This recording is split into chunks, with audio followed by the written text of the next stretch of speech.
However, there is another little silent thing that's going on right now that if you are someone who eats out, or you go to coffee shops, or you really buy any goods out there in the public, there is a new phenomenon going on that's worth noting because they have gotten very clever and they have gotten very subliminal in how they approach getting more dollars out of your wallet.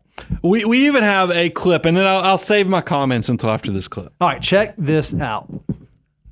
All right, Mr. Johnson, are you ready for your operation? I'm nervous, but I trust you, doctor. You're going to do great. I just need you to answer. Oh, look at it. Is that a joke? I'm just going to be cutting you open and saving your life. I hope it goes well.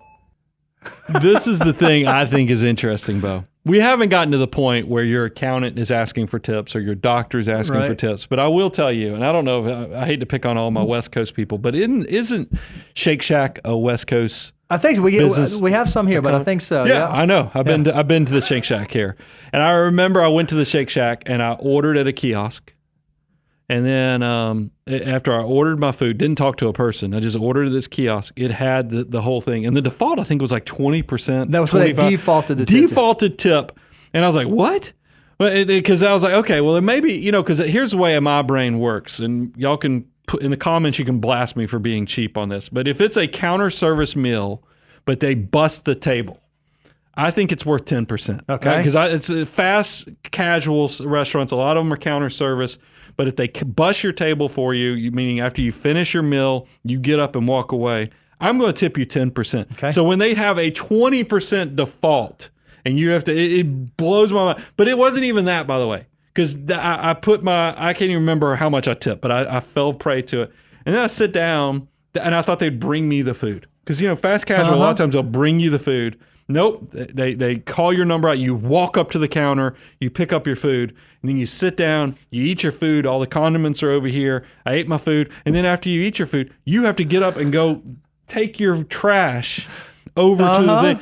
I was like, what the heck did I tip for? And this is the culture that we're in. And I only thing I disagree is we put this in the things you control versus you don't control. The uncontrollable part is that everybody's trying to get in your back pocket with this tip culture. I think that at some point you have to be prepared, and I've kind of reached that point now, is that I'm not going to just tip people 20 to 25% on the natural now. Now, look, I am very generous. Anybody who's ever waited on me, and if you have, you can put it down in the comments. I'm very generous.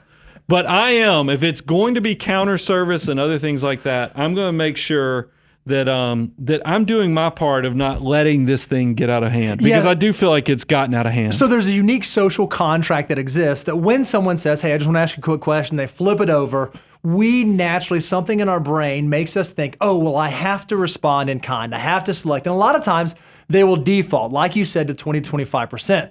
We are not suggesting that tipping is bad. We are not suggesting that you should not tip. By all means, you should be generous with your dollars if that's a goal that you have. However, don't fall prey to the mental tricks of, hey, I want to ask you a question, to flip it over, there's a tip button, simply for the sake of more money flowing out of your back pocket. Be intentional with your dollars. Make sure if you're leaving a tip, if you are paying someone for a service they provide, you know why you're doing what you're doing. Don't just default. Because I think, interestingly enough, if you were to do a study, go look at all the default tips that would have been left if you don't advocate for yourself, you'd be shocked at how much it will add up to.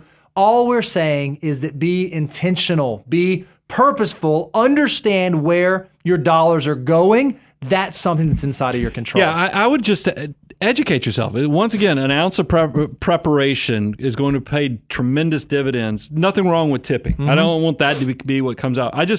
I want you to tip what is appropriate and what you're supposed to, not because they're playing crazy psychological tricks on you by flipping over the screen and putting 25% as the default on something that maybe should be 10%, or in Shake Shack's situation, 0%, because I did all the work. I mean, I was one step, from me flipping the burger in the place. I haven't gone back, by the way. If I went to Shake Shack and saw you flipping a burger, I would tip you if you flipped. It was not the greatest experience. experience, but maybe all my West Coast people. By the way, I looked around the restaurant. It was all because half of our neighborhood is California, Chicago, and I think they just crave the homeland of California, and that's how this place is staying in business.